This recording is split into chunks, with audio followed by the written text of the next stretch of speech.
শুধু আপনাদের কাছে আমার বিবেচনা বলে আপনারা যৌক্তিকভাবে বের হয়ে যাবেন। আপনাদের জায়গায় আমি থাকলে আমি হয়তো থাকতাম না, বের হয়ে যেতাম। তারপরে আল্লাহর লন্ডনে প্রবাসীদের হাতে ধরা খেলেন ব্যারিস্টার সুমন। মাপ চেয়েও কোনোভাবেই যেন মাপ পাচ্ছে না ব্যারিস্টার সুমন। এমন একটি ভিডিও সোশ্যাল মিডিয়ায় ভাইরাল হয়েছে। প্রিয় দর্শক, এই বিষয়ে বিস্তারিত দেখুন পুরো ভিডিওতে।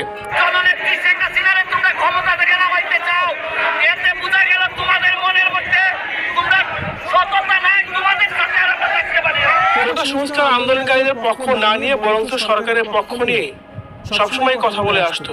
শুধু তাই নয়, ব্যারিস্টার সুমনের শেষ রক্ত অবধি পর্যন্ত নাকি প্রধানমন্ত্রী শেখ হাসিনার দালালি করে যাবেন, এমনটি তিনি বলছিলেন। কিন্তু শেষ যখন শেখ হাসিনা পদত্যাগ করে দেশ ছেড়ে পালিয়ে গেছেন, ঠিক তার